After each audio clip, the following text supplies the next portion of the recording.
Oke, halo, perkenalkan nama saya Yuda Permana. Pada presentasi ini saya akan menjelaskan mengenai aplikasi Warehouse Management System, yang mana aplikasi ini saya buat sebagai bagian dari coding test, dan saya akan menjelaskan terkait fitur utama, kemudian arsitektur singkat, serta cara menjalankan aplikasi secara lokal. Oke, untuk stack, untuk teknologi sendiri di sisi front end itu saya menggunakan Angular 21 sebagai konsep dengan konsep standalone komponen, dan Angular Material sebagai tampilan UI-nya. Kemudian pada sisi backend ini saya ada backend lokal menggunakan Node.js.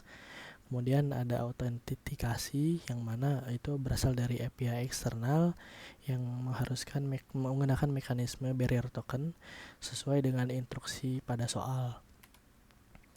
Untuk fitur utama, aplikasi ini memiliki beberapa fitur. Yang pertama itu user dapat melakukan login tentunya dengan menggunakan API eksternal.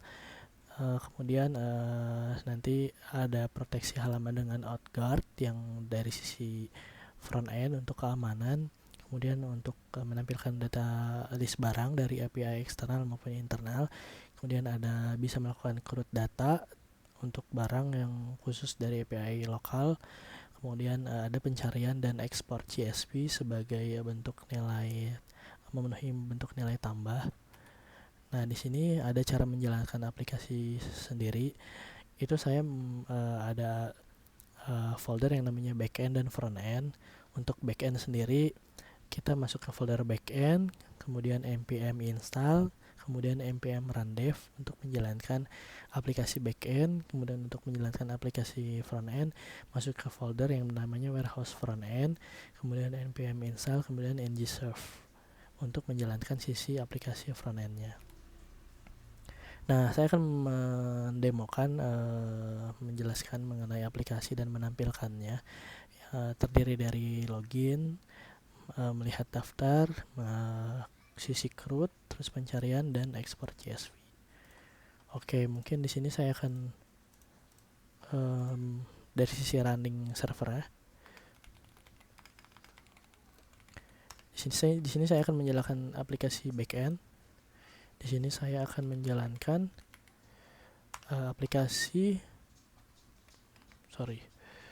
masuk ke folder warehouse frontend.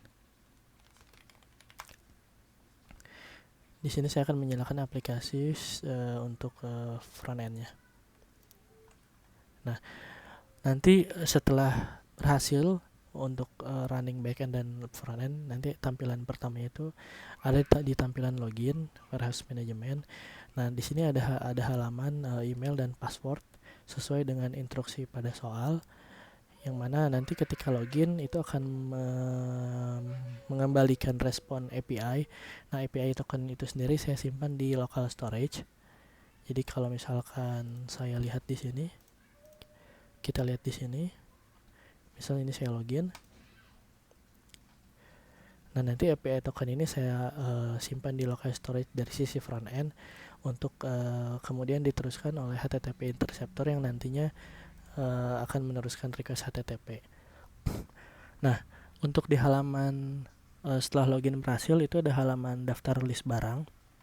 Di sini saya menampilkan data barang dari ada 2 API, yang mana itu gabungan dari API sumber yang eksternal, kemudian ada API lokal yang saya buat dalam Node.js.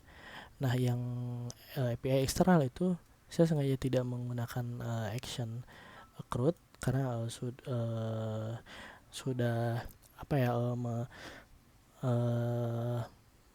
membiarkan keasliannya gitu. Dan di sini saya menggunakan CRUD hanya untuk di sisi level API yang saya buat. Jadi contoh misal di sini ada fitur search juga, kemudian di sini ada fitur export CSV yang sebagai nilai tambah. Saya coba di sini buat add item. Add item misal saya buat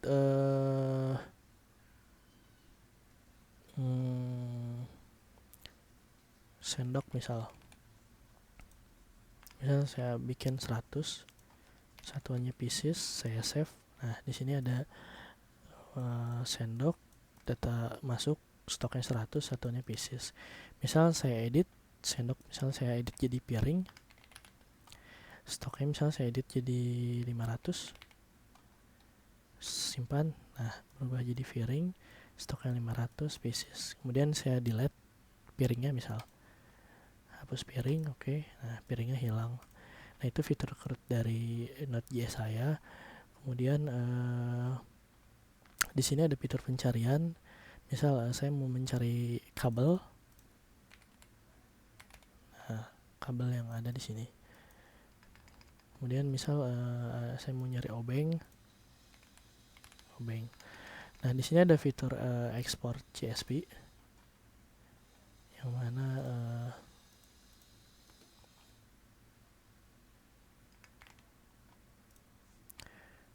nah di sini saya buka. Nah di sini saya ada export CSV, yang mana data barangnya sama dengan yang di UI. Itu ada lem sampai dengan beras putih sesuai dengan stok dan unitnya. Kalau misalkan kita buka di Notepad, harusnya sudah dalam bentuk CSV.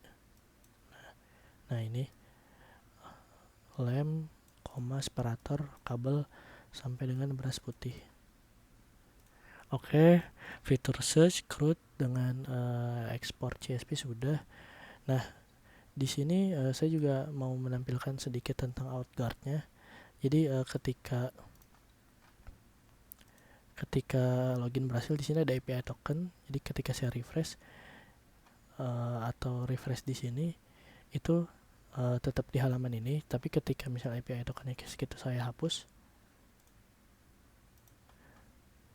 saya refresh, nah dia langsung masuk ke halaman login, karena halaman tersebut harus memerlukan barrier token yang dikembalikan dari respon login berhasil tadi. Itu sedikit arsitektur dari yang saya gunakan, yaitu tentang outguard di sisi front end. Oke, kurang lebih seperti itu dari sisi aplikasi yang sudah saya buat.